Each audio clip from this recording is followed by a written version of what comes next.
எங்கேயா வேலை வாய்ப்பு இருக்காங்க பாத்தீங்களா? படித்த இளைஞர்களுக்கு யாருக்காவது வேலை வாய்ப்பு இருந்தா எங்கேயும் இல்ல. அரசு தேர்வாணையம் வேலைக்கு ஆள் எடுக்கிற தேர்வாணையத்தில் தலைவர் இல்ல, உறுப்பினர் இல்ல, போட முடியல. படித்த இளைஞர்கள் இந்த ஆட்சி மாற்றம் வந்தால் நமக்கு வேலை வாய்ப்பு கிடைக்கும். இன்னைக்கு எல்லாம் கிடையாது. அவர்கள் எல்லாம் உதவித்தொகை தருவாரு, கொடுத்துட்டாரா? இங்க இருக்கிற இளைஞர்கள் நிறைய பேர் இருக்கிறீங்க. எத்தனை பேருக்கு இந்த அரசுல உதவித்தொகை வருதா?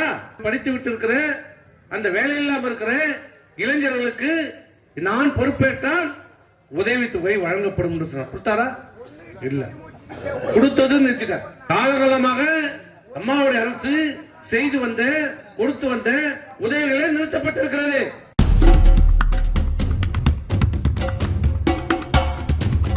சொன்னது என்னாச்சு? உங்க ஆட்சி முடிவுக்கு வந்தாச்சு.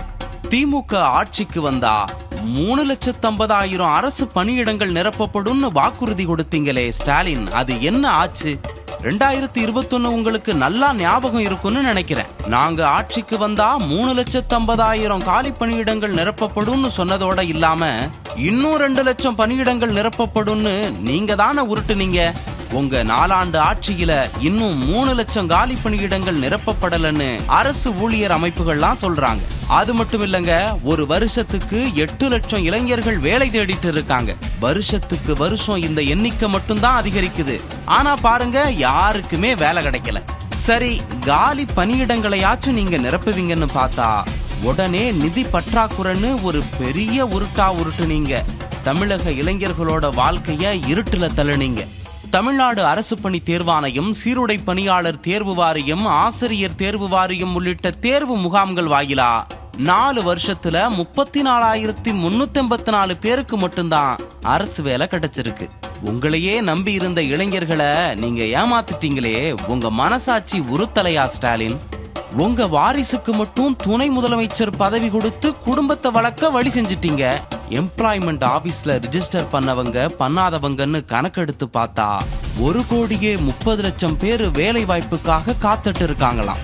ஆனா வெறும் 10,000 பேருக்கு மட்டும் அரசு வேலையை கொடுத்துட்டு எங்க ஆட்சியில இளைஞர்களுக்கு வேலை வாய்ப்புகள் கொடுத்திருக்கோன்னு நீங்க உருட்டிட்டு இருக்கீங்க. ஒரு படிச்ச இளைஞருக்கு அரசு வேலை கொடுத்தா ஒரு குடும்பமே வறுமையிலிருந்து மீட்கப்படும். அப்படி பார்த்தா 6.5 லட்சம் குடும்பங்களை நீங்களும் உங்க அரசும் வறுமை நிலைக்கு தள்ளி இருக்கீங்க. இதுக்கு நீங்க என்ன பதில் சொல்ல போறீங்க?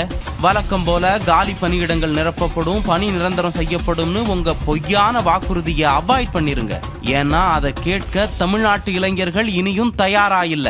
இதுல ஆட்சிக்கு வந்தா தமிழகம் முதலீட்டாளர்களின் நண்பனா மாற்றப்படும்னு நீங்க உருட்ட கேட்டு ஒட்டுமொத்த தமிழ்நாட்டு இளைஞர்களுமே ஸ்தம்பிச்சு போயிட்டாங்க. இன்னும் 6 மாசத்துல எல்லாத்துக்கும் முடிவு கட்ட போறாங்க தமிழ்நாட்டு மக்கள்.